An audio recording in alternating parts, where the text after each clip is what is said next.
Noah Levine is an American Buddhist teacher and the author of books Dharma Punks, a memoir, Against the Stream, a Buddhist manual for spiritual revolutionaries, The Heart of the Revolution, the Buddha's radical teachings on forgiveness, compassion, and kindness, and Refuge Recovery, a Buddhist path to recovering from addiction. As a counselor known for his philosophical alignment with Buddhism and punk ideology, he identifies his Buddhist beliefs and practices with both the Theravada and Mahayana traditions. Noah holds a master's degree in counseling psychology from the California Institute of Integral Studies. Please join me in welcoming Noah Levine. Well, very nice to meet you and welcome to the conversation. Thank you. Yeah, I was very interested in your work as Refuge Recovery and really the whole field of recovery at large, but specifically that through your own process, you actually created what I would call a methodology of sorts based on a much bigger tradition. And I actually find that to be kind of rare, that people are leaning back on tradition. And the work that I do as a yoga therapist in Hunger, Hope, and Healing, I'm really relying on tradition as well as like contemporary experiences with actual people in real time. Yeah. But I wanted to add the value of your vision and your perspective and experience so that our listeners could hear about Refuge Recovery and how you relate it to tradition and how it becomes contemporary. So can I give you the microphone for a few minutes here? Sure.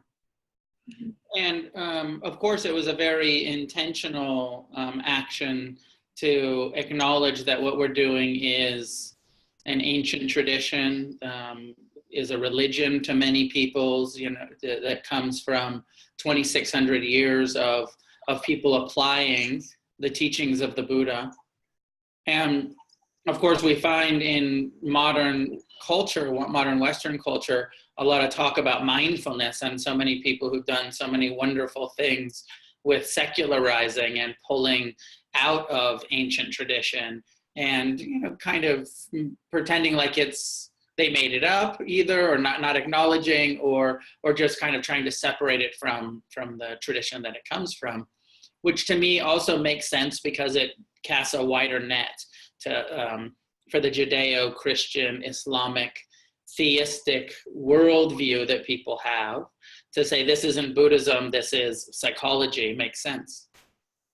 My interpretation of early Buddhism is that it is basically psychology, and that the Buddha himself was not interested in a religion. He was really quite interested in a humanist philosophy of how the mind works and how our human mind creates suffering for us when it's untrained. And when, left to its own devices, everyone will have a whole bunch of unnecessary suffering.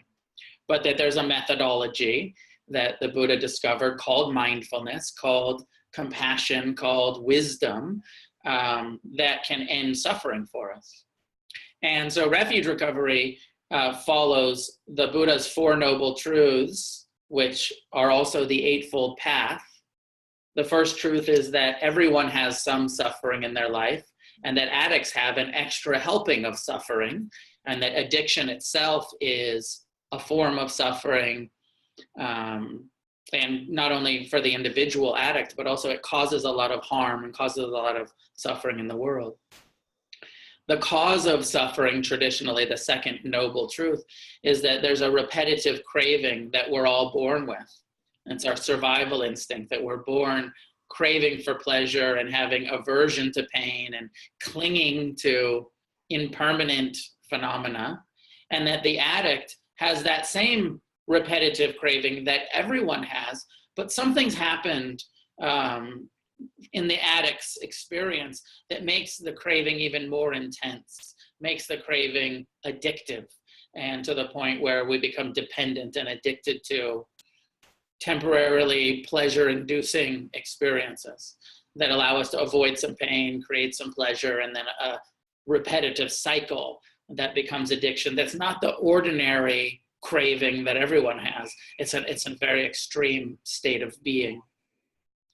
The third truth, traditionally, is that nirvana, awakening, liberation, is possible for anyone who is diligent about meditation and renunciation and an ethical way of being in this world. And so for Refuge, we say recovery, if we can get enlightened, we can recover from addiction. And that part of our recovering from addiction is a commitment to awakening, to waking up more and more. And awakening is seeing clearly and responding appropriately, seeing the impermanent nature of things and starting to have less clinging to impermanent things, letting go, seeing that the only wise, the only rational relationship to pain is to learn to tolerate it, to care about it, and to have compassion for pain, forgiveness and compassion. The only wise, the only rational relationship to pleasure is to understand it's impermanent. Clinging to it causes suffering. Becoming addicted to it causes suffering. So we have to learn to enjoy pleasure as it arises and passes through the body, the heart, the mind, and understand this is wisdom, right? Like if I cling to it, actually then I turn something that was pleasant into stress, into sorrow, into grief, because now I'm attached to something that I can't hold on to. And that repetitive cycle of trying to create pleasure and avoid pain becomes an alcoholic, becomes an addict, becomes addicted to food or sex or whatever it is that addiction manifests as. And the fourth truth, traditionally, which is here's the 8 aspects of life to pay close attention to, the eightfold path. What do we understand? What are our intentions? How are we communicating? What are our actions like? How much effort are we putting into going in the right direction? How much effort are we putting into meditation, into study, into renunciation? And then mindfulness and concentration. I forgot one. Livelihood, the 5th factor of the Eightfold Path, which is how are we earning money? How are we spending money? What's our relationship to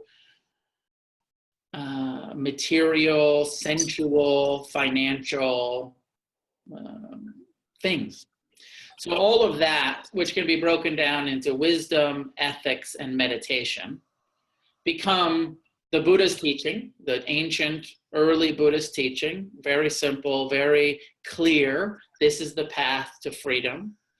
And we apply that to those of us who've become ensnared in addiction and say, we can use this traditional methodology of mindfulness, of learning to forgive, learning to have compassion, learning to let go, learning to have renunciation, to break our addiction, not only to the substances, but to our minds, right? Because it's really the mind that is saying, drink, use, steal, whatever it's saying.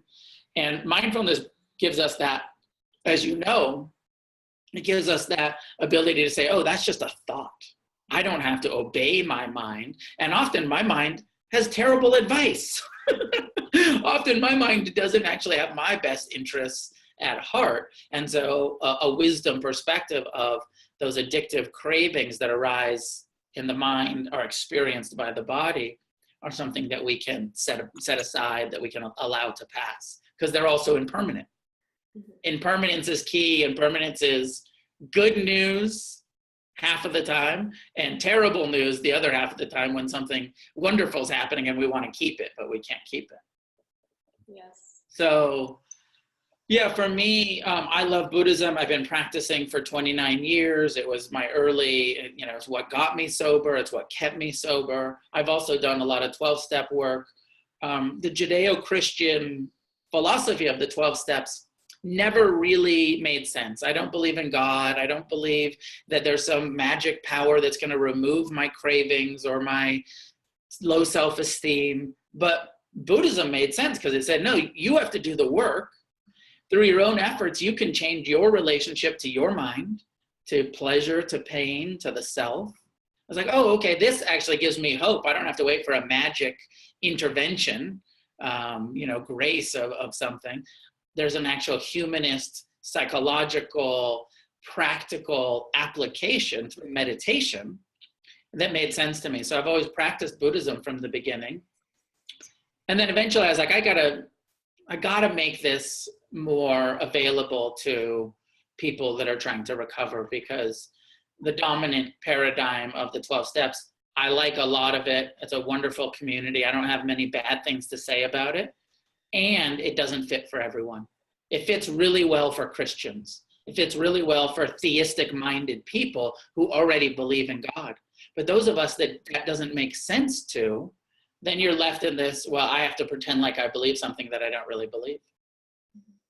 Yeah, and my own recovery, thank you for that, by the way. In my own recovery, at the time that I was looking for recovery resources, which was just to say I was looking to be in less pain, I didn't have a concept of recovery. I was profoundly invested in my eating disorder, and I went to Overeaters Anonymous. I excelled at the 12-step program called Overeaters Anonymous to the point of being anorexic. So I was very obedient to the way in which it was being presented to me. Mm-hmm. And because I was so well behaved, a lot of people were reinforcing that I was doing a great job having abstinence, complete abstinence. Well, I had been anorexic before, and I had had binge eating issues before, and then I decided I would try this particular program called Overeaters Anonymous. What I liked about it was a sense of community. I didn't feel so isolated or ashamed. People were saying what was real for them. That was totally groundbreaking for me to see that. But when I was excelling at OA, I was actually getting worse because I was not listening to my body intelligence to understand what I needed in terms of nourishing myself with food and also with movement. I was a compulsive exerciser as well. So I wasn't learning to tune in here to get information that I could make use of. Right. And because I was so obedient, that was a part of my disorder. Oh. I could be very rigid, and then I could be also very rebellious, and I would push against systems. And I was basically going from one side of the pendulum to the other. And I had to walk away from the 12-step movement food related. I stayed with adult child of alcoholics and so on, Al-Anon. That was very helpful to me. But I walked away from the system for a while and immersed myself in yoga, where I had to learn to feel my body, like actually inhabit this thing that had been so painful and such a focus of self-hatred and scorn. And that was like going through frostbite, thawing. Yeah. It was painful, but it was a healthy kind of pain. I don't know how long ago that was, but my sense is that there's been more and more skill in treating eating disorders and knowing that it manifests in so many different ways. And it's not the right to try to say there's the same rules for the bulimic and the anorexic and the overeater, and that these are different manifestations and need different bottom line behaviors. Like sometimes it's not what are you not eating, it's what are you eating, and this sort of schedule of actually you have to eat some carbs and sugar. You don't get to not eat anything at all, so. Yeah. It was 30 years ago. 30 years ago, there wasn't really anything else available for me at the time. So what I really liked at first was like total abstinence from the evil foods. I can do it. Right. But I couldn't do it forever. And I started getting really frustrated that I would somehow forever and ever never be able to eat those foods again, or I'd be weighing and measuring food for the rest of my life. And because of the way my eating disorder manifested, that felt like oppression, not more freedom. So when I moved to the path of yoga, I discovered that there are qualities in life that feel like non-suffering. And as I started tasting that which was not suffering, I wanted more of that. Yeah. I wanted more, to say metaphorically, but also physically, I wanted more flavor and richness and texture in my life.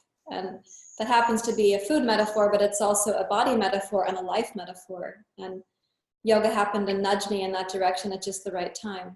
Yeah.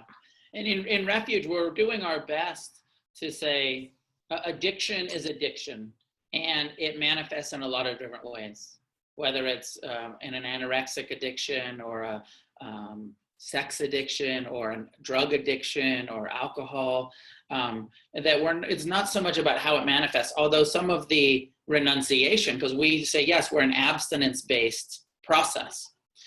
Drugs and alcohol you can be abstinent from. When it comes to sex or food, what's the bottom line behavior? What is the healthy balance that is full, that is freedom from suffering around it, but still engaging with it? And of course, food addictions, you still have to put it in your mouth every day. And it's not like the the drugs and alcohol, where you can really just put it down. So it's a much more ongoing experience of finding that healthy balance that you're talking about. Yeah, when I was at my most despairing, I wished that instead of food and anorexia and exercise, couldn't it have just been cigarettes? I mean, I was wishing for a different addiction. Please save me from this one, because I could see that I'd have to live with this body and this hunger and satiation and hunger and satiation and movement and rest. I'd have to learn how to live with it for the rest of my life. And at that time, it felt like learning how to live with it was tolerating, not celebrating. Yeah. So blessedly, yoga has brought so much more into my life than just tolerating this experience. Yeah. Something you said now I want to go back to for a moment, because a lot of people think of recovery as the lessening of or abatement of their symptoms. What you're talking about, and the lens that I look through, is really recovering a whole life, recovery beyond symptom management. And how do you talk with people when their experience in other recovery centers, for example, is symptom management? You're asking them to really do a full introspection and exploration as well. Yeah. You know, of course, the symptom management and alleviating some of the gross suffering that being an addict has created is the beginning place.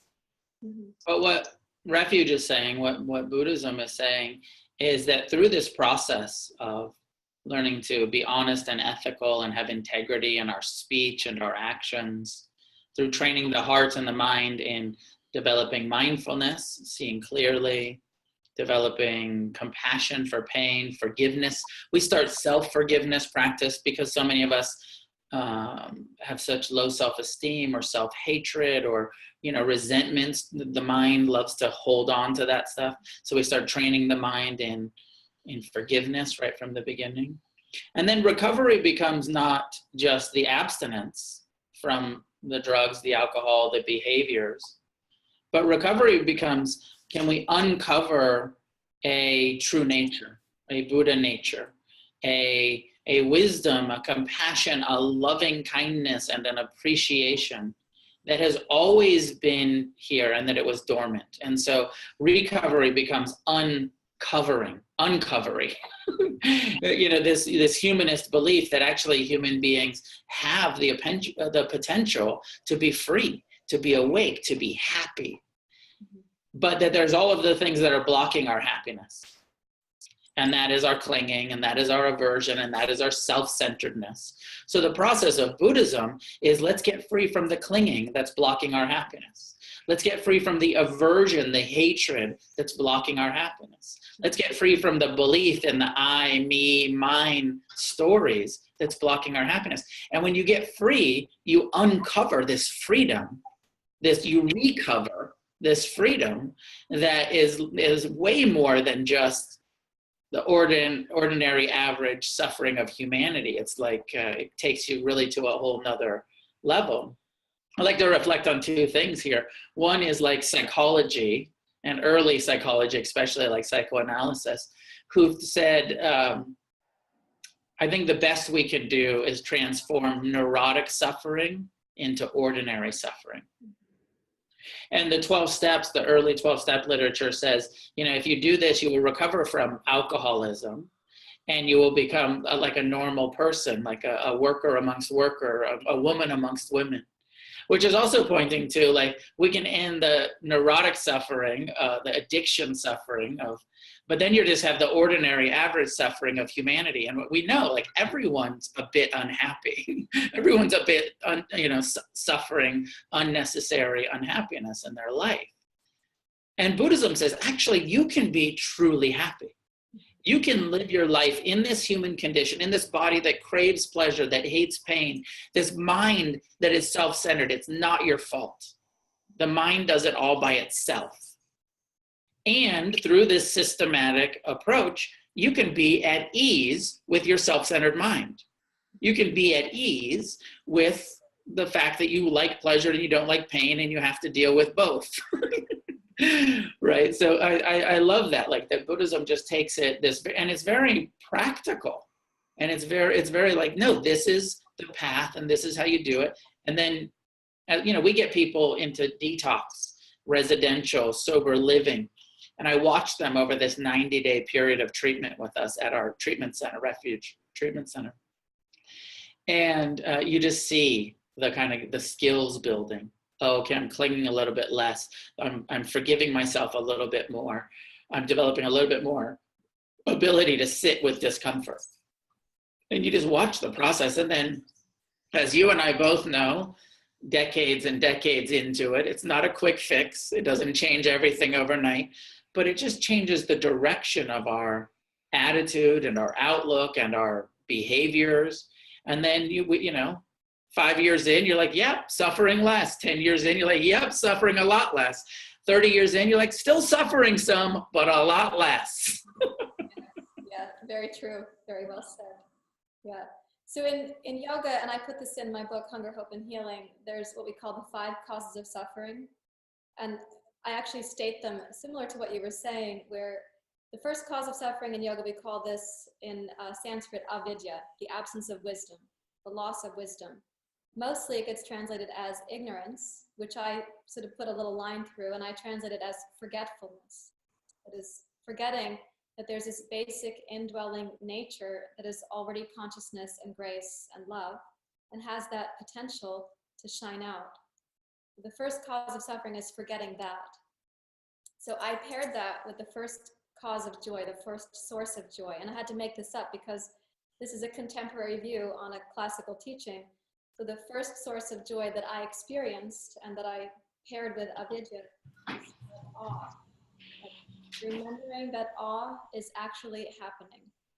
That awe is around us, and awe is also in my fingernails growing themselves for me. That there's a body intelligence and there's a Buddha intelligence. There is this indwelling thing that wants to come through, to come into awe about that. And the second cause of suffering, if you forget your basic nature, you drop down to what's here called asmita, or ego, which I also cross a little line through because it's getting misused in our culture, the word ego. I like to call it the feeling of separateness or aloneness, isolation. And in that case, my experience of my students who struggle with addiction and my own experience is also that it was profoundly isolating. And the story was, I'm the only one suffering like this. I'm the only one in so much pain. And therefore, because I'm the only one in this much pain, the story that shame is telling me about myself is also true. So true, irredeemably true. Like I'm beyond repair here. And it's one of the things you said earlier, like about the 12-step or any, whether it's a yoga community or refuge or 12-step, a lot of that isolation gets broken when you come into community and you say, oh, we're honest with each other and you suffer just like I do. And we can both recover together. Yeah, even if the addiction is work or sex or gambling or food, or orthorexia is a new form of eating disorder, like eating so perfectly that we call it orthorexia. Any one of those, my hypothesis is that shame is at the root of all of those addictive cycles that we get into. And shame thrives if we think we're isolated. Shame doesn't do as well when we come out into community, when we connect. So if you have the first and second, the next 3 causes of suffering are down here on this pendulum between grasping, aversion, and fear. So yoga has words for this, raga, devesha, abhinivesha. And as we swing back and forth, as you say, between clinging and aversion and resistance and grasping, it's driven by the fear of not having and not getting, the fear of having and the fear of not getting, and back and forth, back and forth. And my sense of that is when I heard the teachings, and by the way, your father was one of my teachers when I was in college. When I heard the teachings, I was like, whoa, everyone is clinging and grasping. Everyone is criticizing themselves. Everyone in this room, I was the youngest person there, so I was looking at all these adults. I was like, everyone is suffering like this right now. And rather than feel overwhelmed by the ordinary suffering around me, I felt so relieved. Because also the teachers were saying, as you're saying, this is our ordinary suffering, and there is something beyond ordinary that we can grow into. Yeah. There's relief from this. That normalizing piece is so wonderful, rather than the blame and the shame of just saying, oh no, if you're suffering, you're just normal. every, and there's a way to be Yeah. with it in a different way. One of the things that's really important for me, and you're hinting at it, but I want to see if I can make it even more explicit for our listeners, is that there's relationship to our fellow community members, and there's relationship to the indwelling humanity in them, as well as in ourselves. So when we consider looking at everybody else in the room who's also been suffering, some people go into aversion about that. They don't want to be near to other people who also experience suffering. How do you help them have a relationship with the suffering that seems to show up in others that is also reflected in themselves? Yeah, I think I tend to frame it in reminding everyone that compassion is our only hope, and that the suffering people in the community are a opportunity for, right, there's the internal compassion, the relationship to our own pain, and then there's all of the pain and suffering and confusion in the world. And so then those people in the room, at least these people are trying, right? They're showing up and they're trying. There's so many people in this world that are so fully asleep that aren't even trying, that are causing so much harm. And we can start talking about politics if you want. And so trying to frame it as like, no, this is an opportunity. We take refuge in the community as a place, not just to be supported, right? That's more craving for, like, I only want the people that are nice and loving and kind. We take refuge in the community as also an opportunity for, we're going to be betrayed, we're going to have conflict, we're going to have all of those real life difficulties in our spiritual communities, in our refuge communities. I mean, you and I know, like, you can't point to a spiritual tradition without pointing to corrupt teachers that betrayed the students. You can't, or students who betrayed each other. I say, like, let's go into that community, into this healing of our attachment disorders with the reality that says this is going to be hard. And the hard relationships are the ones that I'm probably going to grow from and heal from the most. They're opportunities rather than, a curse or so I try to reframe it like that for people and saying, like, yeah, yes, ourself, our own compassion, our own forgiveness, and compassion and forgiveness for everyone else in the room. Yeah, it's beautiful.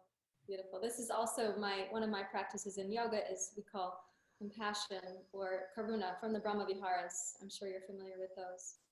And then loving kindness, appreciative joy, and equanimity. And often students, they want, of course, to cultivate the compassionate heart in themselves. That feels good. It also looks good to their friends and family if they're more compassionate. And yet their compassion sometimes, it deflates in the face of a different kind of suffering than one they can relate to. Yeah. You practice loving kindness, and you have this other quality of heart may be the strength for you in relationship to this person who you don't understand, because the way they suffer is different than how you suffer, but they're still suffering. And can we pray for the alleviation of suffering in them and the awakening of freedom in them and also in ourselves? Yeah. And when that doesn't work, then can we go to equanimity until we're able to season the other qualities of heart to come through?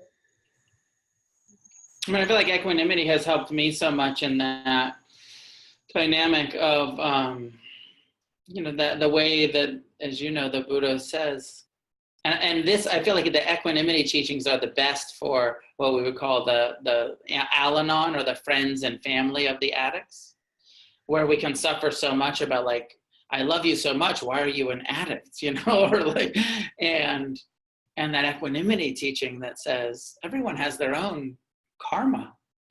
Their happiness or unhappiness does not depend on how much we love them, how much we care about them, doesn't depend on how much compassion we have for them.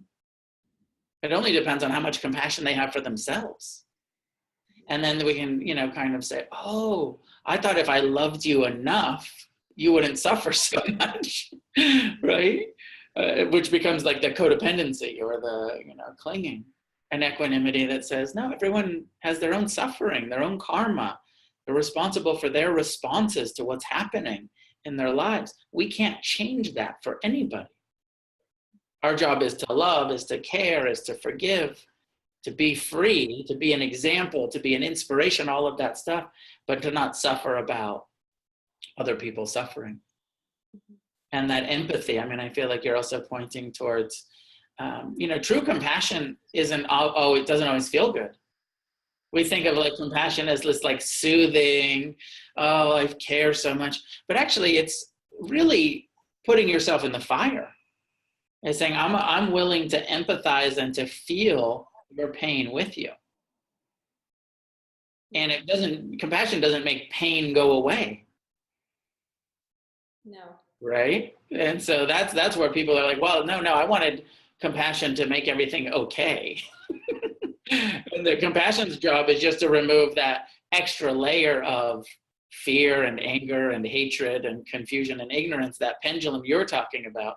Compassion ends that stuff, but it doesn't make the unpleasant emotion or sensation or to go away. It's not magic.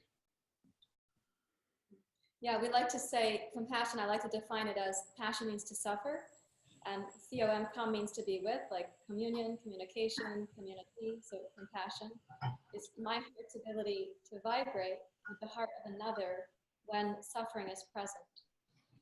And perhaps it lessens the suffering about suffering because we're there together. So rather than being with you to fix you, my intention is to be with you so that you don't have to suffer alone. And both of our hearts seem to be bigger as a result of that. I call it the Grinch effect. You know how the Grinch's heart got bigger? I like to call it the Grinch effect, that if we can relax into the suffering that's present, the two of us together are larger than one person's pain. And so we can hold that space with and for each other, knowing there will be some reciprocity in life. Often my students think, well, if you give to me, I'm already thinking about how I'm going to have to give back to you, and I don't know how to do that. So don't give to me because I don't know how am I going to do it? And they start to feel that contraction of not good enough. Right. They can't let in the compassion of the other student. So we work on that too. Have you seen that part of human nature? Don't give to me because I'm going to have to give back to you, and I don't know how to do it. Right. Yeah, I mean, I like to try to frame it for people as, in the karma conversation, where to not receive is actually blocking someone else's karma. Mm-hmm. And not only is it coming from that place of low self-esteem or wherever it's coming from, unworthiness, or I don't know how to give back, but you're also you're not allowing them to create the positive karma. So to think of it as an act of generosity to receive. Yeah. Beautiful. And to try to frame it like that of yes, you can give to me because I know you need the karma too. I'm going to try to give also, but that ability to receive as of generosity. We often think of generosity as just giving. Mm-hmm. But it's also very generous to allow yourself to receive because you're allowing someone else to give, and giving is so important. Yes, yeah. One of the big practices for us in recovery here is actually finding a place to be of service. To do some, people call it karma yoga, but I like to just call it being of service. Finding a place where your contribution matters, even if it's a small, relatively small contribution, it's a local contribution, it still matters to the people to whom you're giving, and it matters to your own recovery as well. Absolutely. Is there a component of that there at Refuge? Yeah. It's part of right action, and it's ingrained in generosity, service, action, and taking the, all of the teachings are both internal and external. So mindfulness of what's happening in here, mindfulness of what's happening out there, compassion for what's happening in here, compassion for what's happening out there, generosity out there and generosity in here. So it's always both inner outer. And yeah, there's not only a strong encouragement to do karma yoga, seva, but there's also, and this is where Refuge is pretty radical for a recovery program, there's also an encouragement to stop livelihoods that are causing harm. And so, Refuge actually has an opinion on what people do for a living, which most treatment or recovery programs aren't going to take that kind of stance. I'm like, well, whatever you do for a living, just don't drink. And we're saying, like, actually, in order to really recover, we're trying to purify our karma. Some of that comes in the form of generosity and service. Some of that comes in the form of renouncing earning money from livelihoods that cause harm to others. And with a gentle and a gradual acknowledgement that is not that you're going to be able to maybe get out of your livelihood right away, but the intention to say, yeah, I'll try to transition into something where I could still make a living and not kill or steal or lie or cheat in the process. I think as we're awakening, whether through a 12-step movement or yoga or Buddhism or some Western methodology, my experience as we're awakening is we do become more sensitive to the interdependent, interbeing nature of our lives. And we start seeing our effects on others. As well, we become more sensitive to feeling the flinch of when we're not in our ethic.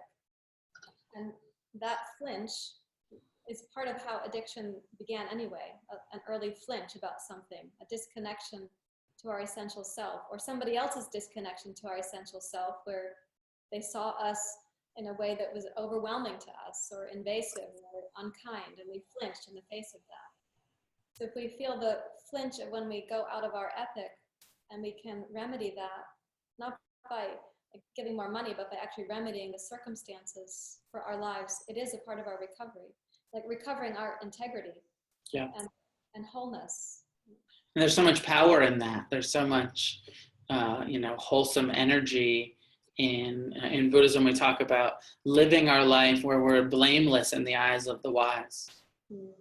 Where there's nothing to hide. There's no shame. There's no regret, because we're really living our life in a way that isn't causing harm to ourselves or others. Now, that's a pretty high bar. So there's a lot of humility. I feel like humility and making amends have been a big part for me, because I want to live in that kind of blamelessness. But I often, say something unskillful or do something unwise and then have to take responsibility for it and clean it up. Mm-hmm. When was the most recent experience you had for that? Of making amends? Or making a mess before making amends? Right. I'm sort of in the midst of what to me feels like this huge betrayal of a very close friend. Mm-hmm. And then kind of being reflected back on some of, his side of the story, and me being able to go like, oh yeah, I did do that. Oh, I did say that. Oh, like I was caught off guard. I was a bit asleep to some of the ways that my energy was affecting him. And then being able to kind of have that wake up call of like, oh, I thought we were just like friends, and that was just a little bit of friendly conflict. Part of it for me, honestly, is that I don't always see the level of power that I have in my role as a teacher, in my role as, because so many of my friends I've helped get sober, or I've inspired, or I've taught meditation or something like that, and that teacher pedestal, and then I'm sort of in denial of it. I'm like, oh no, that's my friend. And I think we're peers, but we're not peers. I'm the teacher and I say something and it has a bigger effect on them. And so I was sort of waking up to that and seeing like, oh, I can I can take responsibility for my part in that dynamic. Yeah, that's very genuine, Noah. And I can certainly relate to that, in that there is a responsibility as a teacher. And I didn't know that I was signing up for this responsibility. It was sort of magnetically pulling me along, and I was agreeing with it because it felt like a yes in my life and my body. But it wasn't like I enrolled in the graduate school of becoming a yoga teacher and becoming a person who could help other people's lives transform. I did go to graduate school to study art therapy, but I didn't imagine this kind of responsibility. And occasionally it's easy to forget that, because I never wanted to like jump in and fully inhabit that feeling of teacher.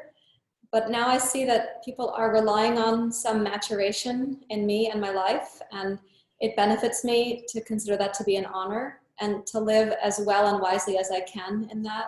And with complete humility, that it's like the Sarahjoy character is doing this thing, and there it goes, being helpful to somebody, and then it goes home to rest in the garden and to be with my family and my husband. And sometimes the Sarahjoy character needs a vacation, and so on. Yeah, it's such a blessing and such a burden to be a teacher. And you know, I for whatever reason, you know, punk rock, drug addict, felon, you know, person that I was, that started meditating. Like a burden. What? I said, doesn't it feel like burdens to you? Like all of, you know, coming from that place and then just starting to practice, and the practice and recovery saving my life. And then at some point my teacher saying teach, and seeing where the ego was, you know, there's that self in becoming a teacher that said, oh, you know, consciously or unconsciously, oh, if you help others, you'll forgive yourself. This will be a healing thing to be of service, and doing that. And then that delusion that thinks like, oh, if I was a famous teacher, I'd be happy. And then you become a little bit famous and you're like, oh no, this is not making me happy at all. It comes with its own kind of burdens and difficulties. Becomes my practice, you know, becomes our practice, the projection and the transference and then, you know, because I just have I have ambition, but I'm like, okay, I'm going to create a international recovery program because it's what I've always wanted. And the problem, and I'm sure you know this, Sarahjoy, and people listening, I'm sure can relate, which is that when you're the teacher and when you've created something, you don't really get to be part of it, right? Because there's that founder, so now I go to Refuge Recovery meetings and I don't get to be just another person in the meeting. I'm the founder of it. So I actually still go to 12-step meetings because it's one of the only places where I can just be left alone and just be another, you know, recovering person. And I don't really like the 12 steps very much, but at least I can go there and be left alone. And, you know, I say I don't like the philosophy that much, but I love the people there, right? Like those are my people. So yeah, it's an interesting dilemma, stepping fully into creating things and being of service, and then also having my own, you know, denial about what that means to other people, what that power dynamic actually is, and how sometimes I cause harm in it. And, you know, in our community, so much we're looking at white privilege, white male dominance, and all of this stuff. And I'm like, wait, I'm a white male? I didn't even, you know, like I was in so denial about that because I've been in so much rejection of the status quo and the mainstream and the patriarchal colonial powers, you know, and I'm like, well, I'm a punk rocker. I'm an anarchist. And then I had to wake up to like, oh no, I'm a straight white guy that's a patriarch of a spiritual tradition. And seeing how, you know, some of that I was blind to it, and how I was, you know, have that privilege and the blindness of that privilege. Yeah, so it's been, you know, it's a wild ride, and it's all part of my practice and I want to be awake. Refuge Recovery is about being awake, and it's about being awake to our addiction. It's about being awake to our privilege, and it's being awake to any ways that we're causing harm. Beyond the core addictive suffering, how are we going to be in this world to create a positive change, to bring about more equality and more justice and more wisdom for all living beings? Yes, the suffering of addiction was what motivated that for me and for all of us. But we're not going to stop at, I don't drink anymore, I'm cool. We're going to keep going. Yeah. Well, in a way, that intelligence that wants to come through us is requiring us to keep going. I don't know about you, but it sounds like you're magnetically pulled to be this fire in your life. And I'm using the word fire from yoga. So in yoga and Ayurveda, we say there are 3 doshas, Vata, Pitta, and Kapha. I would guess that yours is Pitta. Your primary dosha is Pitta. Fire is leadership qualities. It's transformation. It's a force for change in the world. It moves one form into the form of another, like by burning often. And people with a Pitta constitution tend to have big projects and synthesize ideas and bring systems into integration and then put them back out into the world. And I know this very well because my base dosha is also Pitta. And we have to be in alignment with the constitution that is ours in the life stage that we're living in to stay healthy and vibrant. Right. So if you tried to make yourself too much kapha or too much vata, you would be going out of balance. But when you recognize Pitta gets out of balance in certain ways, it goes to arrogance and denial. Then it becomes irritable and frustrated. And then it can go to rage. So I don't know if you've tempted those emotions in your life recently, but I heard you saying denial about your position as a white, patriarchal, privileged man in our culture. Yeah. Mm-hmm. Well, and with fires, right, they can warm and they can fuel or they can burn. Yeah. We have to see our capacity. So as leaders, teachers, and primary Pitta constitution, our capacity to inadvertently, even not ill-intentionally, burn somebody or something, our capacity is there. It's like the gods and goddesses in yoga. Sometimes the way they touch something, it's changed. The way we touch something may be too fiery sometimes. Yeah, absolutely. I see that. So who are your role models right now as in this discovery of your patriarchal white privileged position? Who's your role models? Oh, a bunch of white male patriarchs. You know, I have a teachers council at Against the Stream at our Buddhist community. And a woman named Joanna Harper, who's a wonderful Dharma teacher. She's the guiding teacher of the Los Angeles Sangha.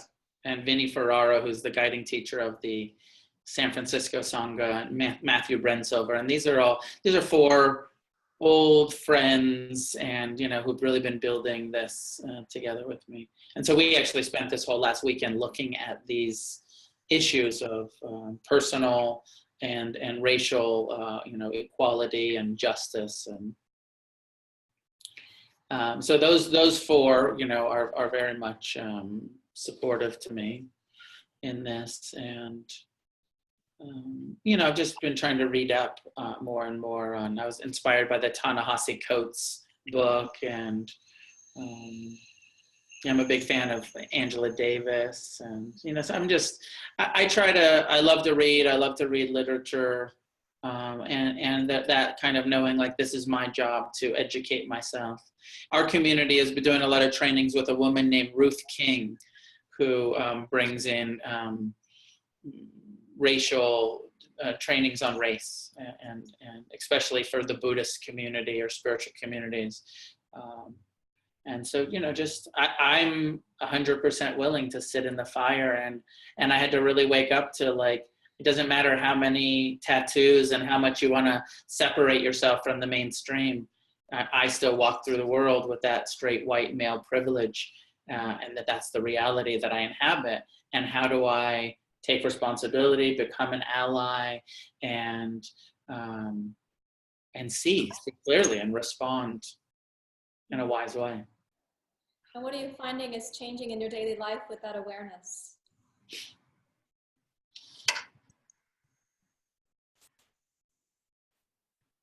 I mean, I have a hard time pointing to anything because mindfulness has been such a, you know, because it really is, it's mindfulness of what I'm saying, what I'm doing, how I'm seeing, what biases I'm bringing, how much space I'm taking up in the room when it's time to sit back, allow others to lead.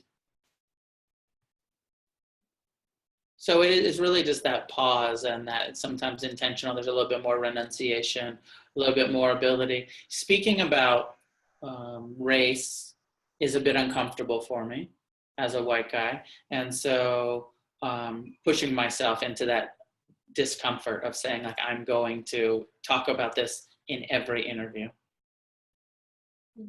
Yeah, beautiful. Yeah. What do you know about the nature of aversion in your own mind pattern when it comes to speaking about race? What fears are behind that? And I'm saying what fears because, Noah, when we look at the three on the pendulum down here, we're looking at fear swinging into aversion and swinging into grasping. So I'm just curious if you know anything about what fear might be behind the aversion. You know, at such a very young age for me, I've just had this core sense that authority was untrustworthy. And then when I looked at the world, it was, you know, the kind of history of colonialism and racism and slavery and occupation of North America by the Europeans. And I just had this, like, I don't want to be part of the, you know, the ignorant masses. I think it's one of the reasons why also I love Buddhism so much, because it said, this is radical. This is going against the stream. You know, the masses are asleep, and this is a way to be awake. And so looking at race is having to say, like, oh, okay, yes, I'm a spiritual practitioner. Yes, I'm doing that. And I still walk through the world in this gender, in this color, in this position of power, and acknowledging that. And so it's that having so much desire to be separate from, of having to touch into those places within myself. Mm-hmm. Yeah. And so how's it going as you start having these conversations, as you said, a little bit more each time and in every interview? How's it going? I think it's going good. I think it's important, and that it's, you know, I'm learning. Mm-hmm. Yeah, it's beautiful. Are people responding to you as then fellow human, fellow citizen, or responding to you as teacher Noah having this experience, or is it a mix of things that you're finding? Yeah, I think both. You know, some people have such a, like, projection that they can only see the teacher as the teacher. I think I'm pretty good at integrating myself into the community in a way that I'm, you know, transparent and seen as human and as part of it and not separate from. I don't encourage a lot of projection. There, you know, of course, there's some Buddhist teacher traditions where, you know, you're supposed to bow to the teacher and you're supposed to see the teacher as an enlightened being, and all of this sort of devotional practices, which we don't encourage at all in our community. So it's helps some on that level. Yeah, we don't encourage that particularly here either. But you do have to look down a little bit to see me, because I'm only 5 feet 1 inch tall.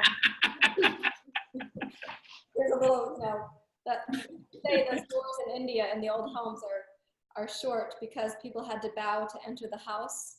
It was a sign of humility. So when some people say hi to me, they have to be humble like that, just because of my stature and my height.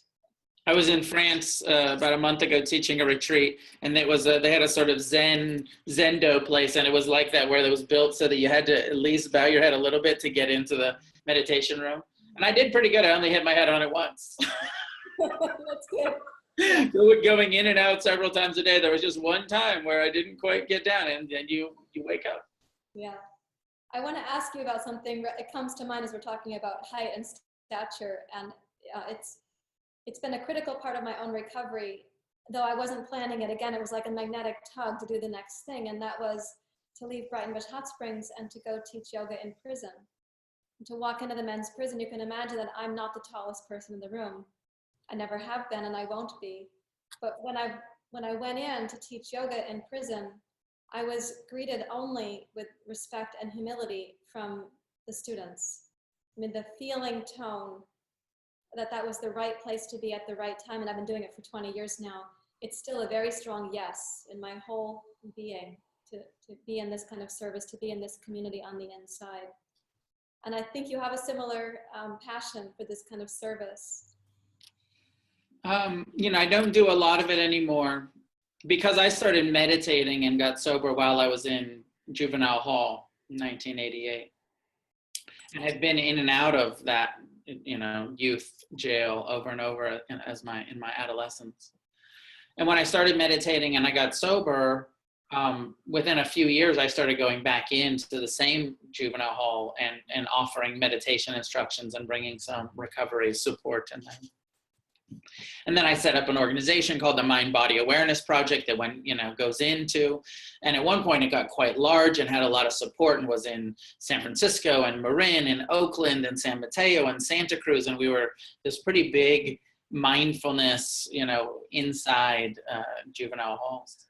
And then funding and organization and all that stuff. And it's not quite as big as it used to be. I also then started working at San Quentin, going in and teach.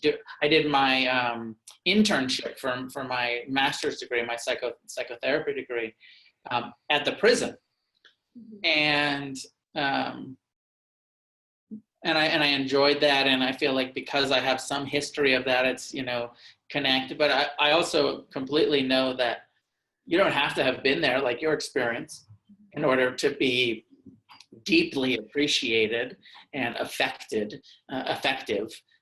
in those places, and that the people are just so happy that someone's coming in to try to do something positive for them, and so many of them will take deeply to a yoga practice or a meditation practice while inside. And some of them will even transit and keep doing it on the outside, although that's more rare. Because I got so busy teaching, traveling, being a therapist, it became hard for me to have the consistency to go back in. And if there's, my feeling is so many of the people that are institutionalized, what they need is consistency. They need the same person coming back over and over. They need to not be abandoned again or regularly. And so that, and I just found that where my life had taken me, I couldn't make the commitment. I couldn't be there every week for the guys. So I trained other people and turned most of that work over to other people. Yeah, we have a lot of volunteers who go in because I'm also traveling a lot and such. And that was an essential way to make the program have more long-lasting effect and also more constancy and continuity as well. Yeah. So I still do feel that when I walk in to teach yoga in prison, I'm very relaxed as a human being, like more relaxed than walking into my regular classroom. There's something about the lessening of any sense at all of self-importance as I walk in, and it feels like time stops when I'm in there.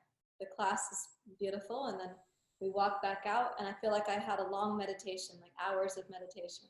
Somehow it's just that nutritive for me to be doing it.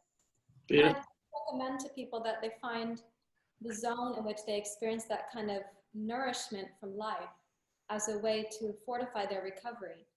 Because part of these substance addictions are looking for nourishment of some kind, albeit often out of balance. We're looking to nourish something. What do we need, and how will we do it? So finding that was like the sweet spot in my life where even the echoes of the patterns of my thoughts about my eating disorder, it sort of faded. It dissolved like ripples on the water. It went. I was quite surprised that those sorts of thoughts were no longer in my CD queue, as it were. Now they have different flavors, right? They'll come up as something else, but the thoughts themselves that had been there for so long seemed to magically evaporate when I started teaching yoga in prison. It was remarkable. So I'd like to know if there's anything, Noah, that I haven't asked you, or anything that you feel like you'd want to contribute to people who are listening, who may be anywhere in the stage of recovery in their life. And maybe the one thing, if you're having a primarily kind of yoga audience and yoga reach, is just that that reminder. I've been doing a lot of work with yoga teachers, and I've been practicing yoga. Of course, yoga means a lot of things, but asana practice. I've been practicing it a bit myself, and I've found yoga to be so useful in my own health and wellness and physical well-being, and what a great active mindfulness practice, the way that I experience it. And then we see a lot of people that are engaging in yoga that won't actually sit still maybe they'll do the shavasana, but they won't actually do the mind training and the stillness practice. So I love working with yoga teachers to say, like, yes, the movement's very important, but this, it's preparation for the stillness and for actually being with the internal movement without moving the body, and to see the impermanent and impersonal nature of things going on in here. And so, just a deep encouragement for people that are doing yoga recovery or yoga practice, to also develop a sitting meditation practice. And I love that you're bringing the Brahma Viharas into the yoga world, and loving kindness and compassion and equanimity, appreciation, but also forgiveness. And it seems that loving kindness will often, if we send ourselves loving kindness long enough, it will work in a forgiveness kind of way. But I think that there's something also very powerful about doing specifically, not just I care about you and I wish you well, but I forgive you, and the power of that I forgive you to yourself and to others. So those are just, some of the thoughts. I like to get the yogis to meditate. I like to get the meditators to do yoga. I also bring 5 rhythms dance into some of my teachings, and even in our treatment center we do yoga, and we've tried to do dance, and we do mindful surfing, and like the activity of bringing it into our life, but always having that foundation of sitting, a stillness, a sitting practice, a mind training that's not physically active. So that's it. And then just a plug for Refuge Recovery is open to everyone. It's available to everyone. It's donation-based for the meetings. There's meetings all over the country. The information is at refugerecovery.org. If people need professional treatment, my treatment center called Refuge Recovery centers.com, where you can come and actually have the physician and the psychotherapist and really great meditation teachers and yoga teachers to kind of be with you in the process of addiction recovery in a professional environment, not just a peer-based meeting. But just that's all I have in closing, is just wanting to give people resources to what Refuge Recovery is, and encouraging people to check out the book and read up on it and see if it's something that makes sense to them.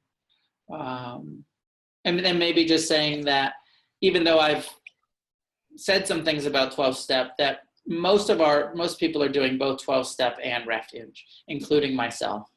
And we've noticed that a lot of people that really didn't like 12-step rooms, when they started doing the yoga, the meditation, the Refuge world, then they found they were more comfortable going to 12-step rooms, and that it was actually a bridge for both. And then there's a lot of people that are just doing Refuge and they're not doing any 12-step work, and they're having very successful recoveries using a Buddhist model rather than a Judeo-Christian model. So yeah, I just want to put all that out there, and thank you for having me part of this. Oh, you're so welcome. It's really a joy to talk with you and to meet you finally after all this time of sort of passing in different circles, but not actually having our circles touch. So right. You've shared a lot of really valuable information. And also, I want to thank you for the transparency and personalness of our conversation about race and privilege in your own life, and the recognition that teachers we have responsibilities. We have to watch how we might cause harm, even inadvertently. Yeah. Those are really important gems for everyone listening to hear. And I just appreciate the genuine nature of who you are in this interview and in your life. Thank you. Pleasure. Namaste.